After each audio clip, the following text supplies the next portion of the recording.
Hello friends, मेरा नाम doctor Nazim Ali है और मैं न्यूरोमाइंड टीएमएस में फाउंडर एंड डायरेक्टर हूँ। फ्रेंड्स,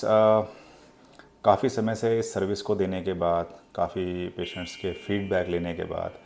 हम लोग जितने भी यहाँ काम करते हैं और हमारे डॉक्टर्स हैं, उनसे डिस्कस करने के बाद हम इस नतीजे पर पहुँचे हैं कि हमने ये देखा है कि जब हम यहाँ पर अपनी टेक्नोलॉजी का यूज़ करते हैं मेंटल हेल्थ में, जैसे टीएमएस का यूज़ करते हैं,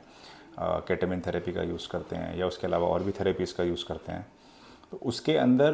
काफ़ी पेशेंट्स की जो हिस्ट्री होती हैं वो काफ़ी डिफरेंट डिफरेंट होती हैं। और मैं थोड़ा सा ये समझाना चाहता हूँ अपनी बात में कि जब टीएमएस या केटामिन थेरेपी आपकी हो रही है, तो जब वो साथ में चलती हैं तो उनके साथ कुछ प्रोटोकॉल फॉलो करने होते हैं आप लोगों को। उसको अगर आप ठीक से फॉलो कर रहे हैं और जब ट्रीटमेंट पूरा हो जाता है और ट्रीटमेंट पूरा होने के बाद जो पोस्ट थेरेपी प्रोटोकॉल्स होते हैं उसको अगर आप ठीक से फॉलो कर रहे हैं, काफ़ी हद तक आपकी रिकवरी फास्ट हो जाती है। मैं अगर इसमें से थोड़ा सा एक पार्ट ओसीडी का निकाल दूंगा, ऑब्सेसिव कंपल्सिव डिसऑर्डर का, तो ओसीडी के अंदर हम लोगों ने क्या किया है, हमने पेशेंट को मेंटेनेंस डोजेस पे रखा है, मेंटेनेंस स्टिमुलेशंस पे रखा है। मेंटेनेंस का मतलब जैसे हम बूस्टर भी बोलते हैं। बहुत सारे पेशेंट्स यहाँ आते हैं और ओसीडी को लेके उनकी थोड़ी सी एक्सपेक्टेशन बहुत ज़्यादा होती है कि इतने साल से वो बीमार हैं, ओसीडी की दवाइयाँ खा रहे हैं, इतना आराम नहीं हो रहा है, मतलब मैनेज हो रहा है लेकिन उनको परमानेंट आराम चाहिए। तो मेडिसिन से काफ़ी हेल्प होती है, ऐसा नहीं है, बहुत सारे पेशेंट मेडिसिन पे ही मैनेज हो रहे हैं, लेकिन ये उन पेशेंट्स के लिए हैं जो लोग मेडिसिन किसी वजह से नहीं खा पाते या उनको पसंद ही नहीं है खाना, तो फिर उनके लिए ऑप्शन टीएमएस है।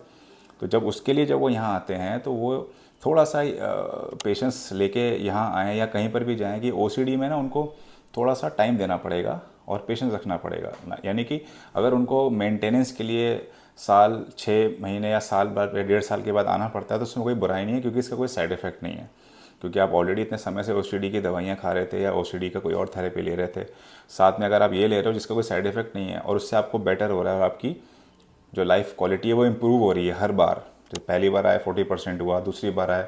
75 या 70% हो गया, जो कि बहुत बड़ी परसेंटेज है।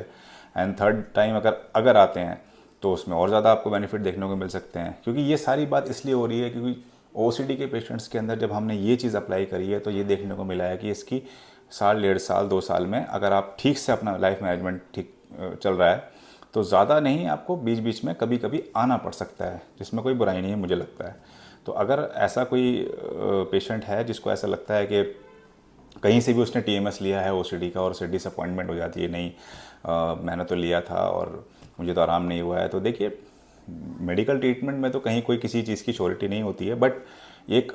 अप्रोच हमेशा रहती है कि जब पेशेंट किसी भी इंस्टीट्यूशन, हॉस्पिटल या डॉक्टर के पास जाता है तो वो अपना 100% देते हैं और उस बीमारी के संदर्भ में कोशिश करते हैं कि उसको आराम मिले। ओसीडी के लिए मैं स्पेशली इसलिए बोल रहा हूँ क्योंकि निराशा होने की ज़रूरत नहीं है, गुस्सा होने की ज़रूरत नहीं है, हताश होने की ज़रूरत नहीं है। आप बूस्टर सेशंस के ऊपर आइए, भरोसा करिए और इसको कंटिन्यूटी में रखिए और जो जो आपको एडवाइस दी जाती है पोस्ट ट्रीटमेंट के बाद उसको फॉलो करते रहिए। आपकी ओसीडी में आपको काफ़ी आराम मिल सकता है। Thank you so much.